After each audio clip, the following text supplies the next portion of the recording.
Hello student, ये है class 7 का एमसीक्यू क्वेश्चन आंसर। तो ये बहुत इंपॉर्टेंट क्वेश्चन है जो कि एग्ज़ाम में पूछे गए हैं और आगे भी पूछे जाएंगे।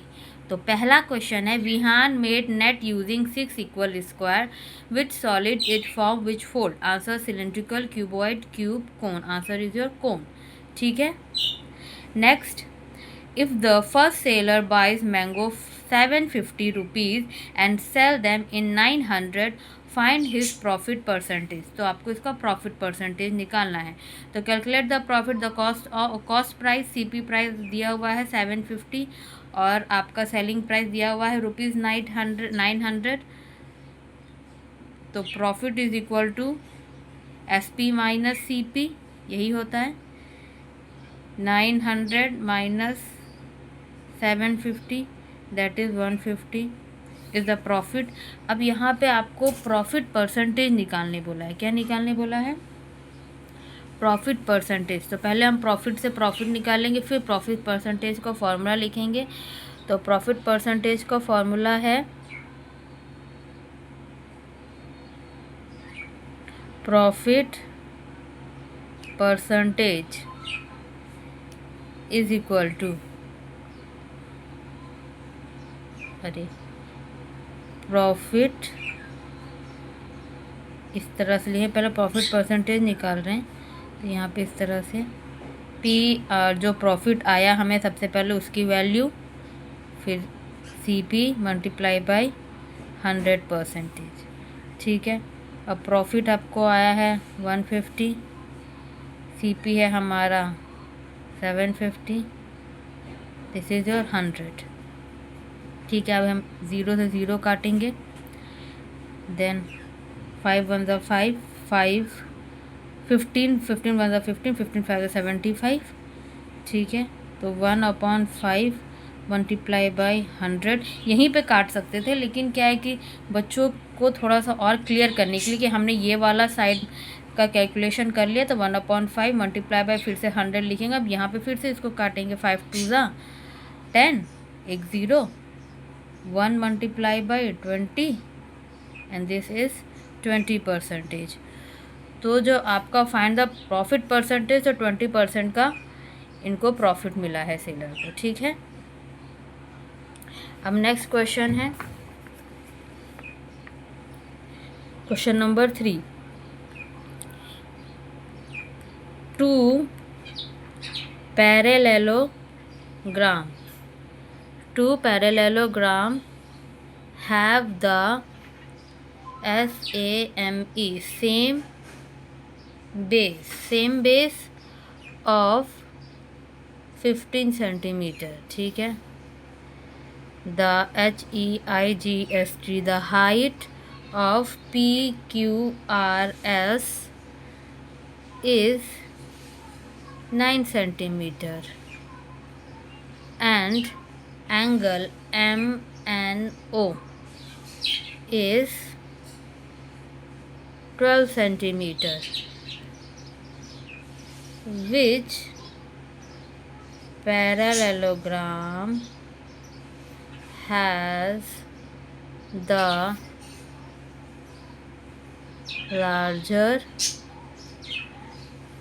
larger area and by how much। ठीक है। तो अब क्या करना है, दो पैरेललोग्राम दिया हुआ है, एक का बेस 15 सेंटीमीटर है और दूसरे का 12 सेंटीमीटर है। कौन सा पैरेललोग्राम लार्जर एरिया करना है। ठीक है। तो सबसे पहले हम PQRS का निकालेंगे।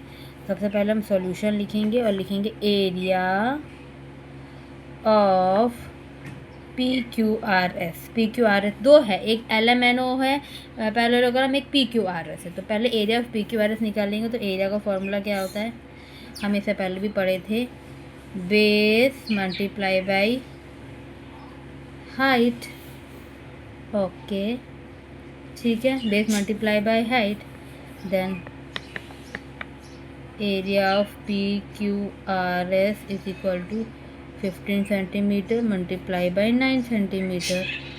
ठीक है, दिया हुआ है 15 सेंटीमीटर 9 सेंटीमीटर, वो कर दिया। अब आ गया आपका कितना 135 सेंटीमीटर स्क्वायर, 2 सेंटीमीटर है ना तो स्क्वायर हो जाएगा।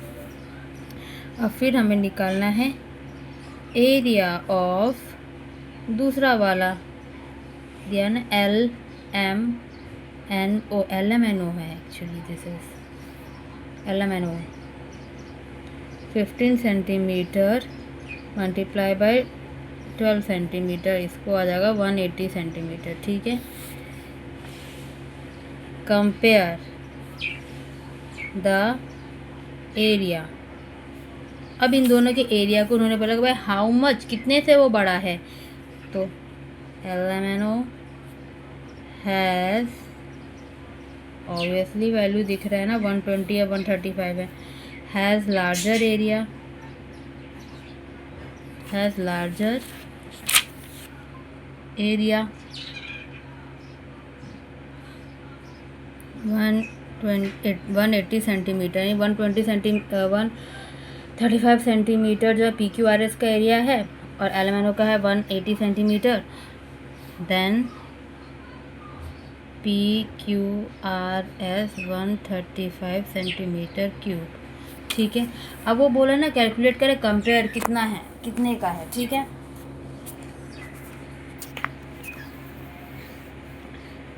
तो कंपेयर करेंगे तो कैलकुलेट डिफरेंस, डिफरेंस कर देंगे एरिया का, डिफरेंस कैलकुलेट करना है तो 180 centimetre square 135 centimetre square 45 centimetre square से वो बड़ा है। ठीक है, क्वेश्चन नंबर 3 है। ये भी बहुत इम्पॉर्टेंट MCQ क्वेश्चन है, MCQ क्वेश्चन है, ये सब सॉल्व करके मैं बता रही हूँ। एक MCQ क्वेश्चन बहुत इंटरेस्टिंग है, क्वेश्चन नंबर 4, वो है कि student discuss the area of a parallelogram. तो पहला स्टूडेंट है मीरा, तो मीरा क्या डिस्कस कर रही है, area depend only on the base. जो मीरा है वो बोलते एरिया सिर्फ बेस पर डिपेंडेंट है। ठीक है, तो दूसरी वाली जो है, दूसरा वाला रोहित है, रोहित क्या बोलता है कि area depend only on the height, area सिर्फ हाइट पर ही डिपेंड करते हैं, ये रोहित बोल रहा है। फिर तानिया क्या बोलती है, नो, जो area depend on both, area depend on both base and height, Tania ये बोल रही है। दूसरा क्या है, कबीर,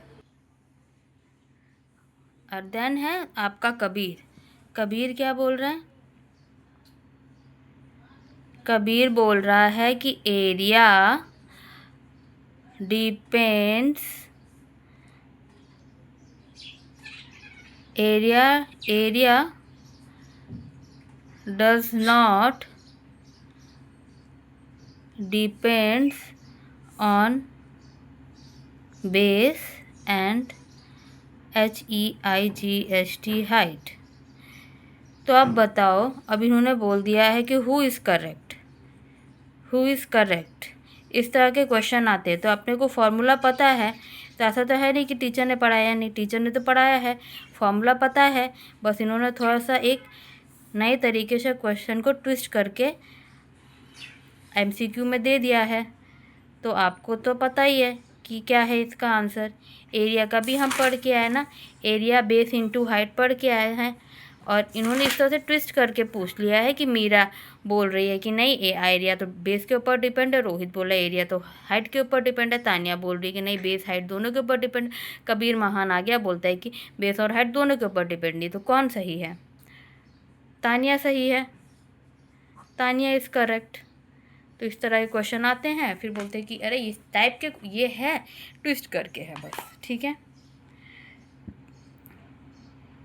ओके, तो यहाँ पे हम ऐसे लिख सकते हैं थोड़ा सा कि area of parallelogram formula is area base into height, है कि नहीं? ठीक है। अब एक और क्वेश्चन है, क्वेश्चन नंबर 5, अगेन बहुत इंटरेस्टिंग है कि a student shine lights on an object from above and the shadow look like a circle from a side. It look triangle. Which solid is this? अब एक student ने एक light रोशनी मारी, किसके ऊपर रोशनी वाली वो नहीं पता, बस अब एक शेडो आया। The shadow look like a circle from the side, side से वो सर्किल का शेडो दे रहा था। It look like triangle solid from this, और ट्राइंगल जैसा शेड दे रहा था।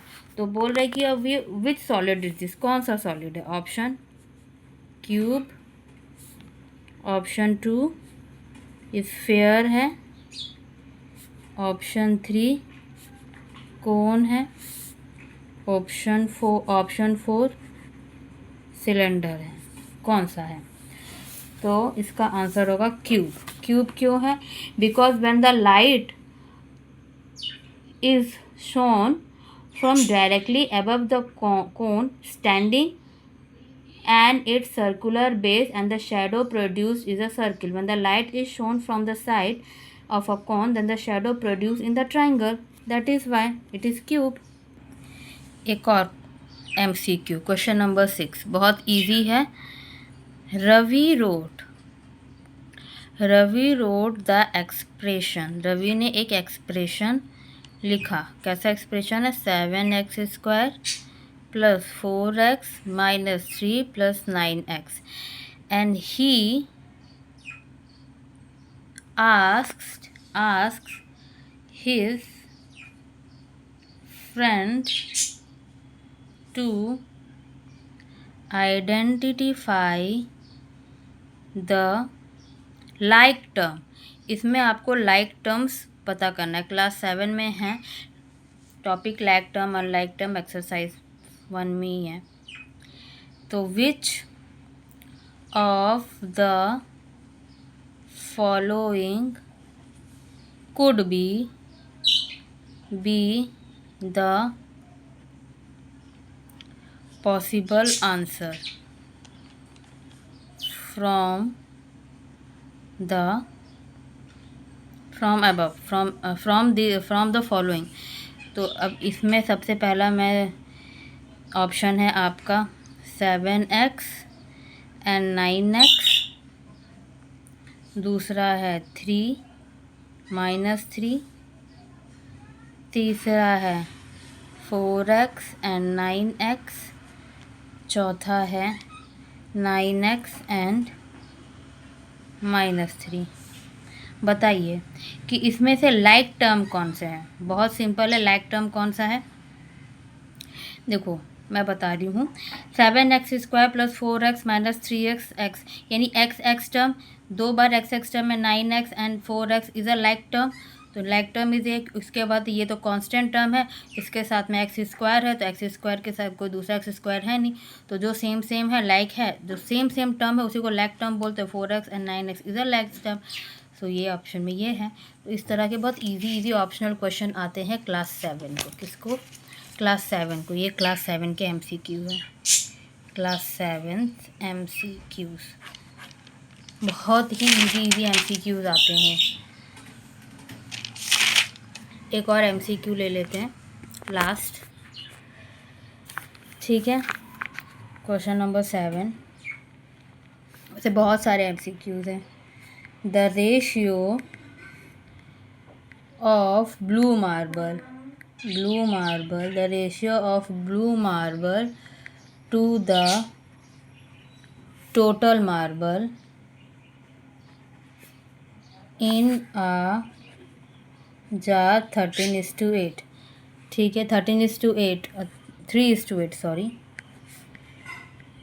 3:8। इसको रेशियो कैसे लिखे, 3/8 या फिर 3:8, 3/8 में लिखो या 3:8 लिखो, बोथ आर सेम, ठीक है। ये रेशियो में, ये फ्रैक्शन फॉर्म में, दोनों को इस तरह से लिख सकते हैं। तो इन्होंने 3:8 लिख दिया है। अब बोला है what percentage of the marble are blue, ठीक है। ऑप्शन में आपको दे दिया व्हाट परसेंटेज, ऑप्शन में आपको दे दिया है 37.5, 36.6, 20.5, 13.7। अब आप कहते हैं आपको फाइंड करना पड़ेगा, इसको डायरेक्ट तो नहीं कर सकते, तो हम इसको सॉल्व करेंगे। पहले हम फ्रैक्शन में लिखेंगे, the fraction of blue marble is 3/8, जैसे मैंने बोला था कि 3:8 को 3/8 में लिख सकते, 3/8, क्योंकि अभी हमको रेशियो निकालना है और हमें टोटल मार्बल जाते, व्हाट इज़ द परसेंटेज पूछा है, परसेंटेज निकालना, तो परसेंटेज निकालना तो बड़ा इजी है। परसेंटेज 3/8 मल्टीप्लाई बाय परसेंटेज बोले तो 100%। अभी 3/8 को करेंगे तो हम इसको डिवीजन फॉर्म में करेंगे, ठीक है। तो 375 मल्टीप्लाई बाय 100 है। अभी क्या हो जाएगा, 2 0 है, 2 के बाद डेसिमल इधर लग जाएगा, 37/5, ठीक है। तो ये आपका 37/5, option number A is the answer. Thank you for watching my video. और क्लास 7 के, क्लास 8 के, क्लास 9 के हर एक तरह के MCQ क्वेश्चन हर एक चैप्टर वाइज है।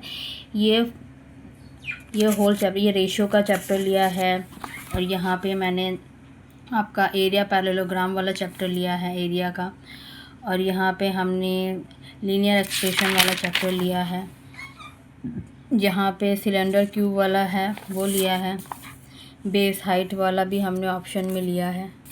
तो अलग अलग तरह के प्रॉफिट एंड लॉस CPSP वाला भी लिया है हमने।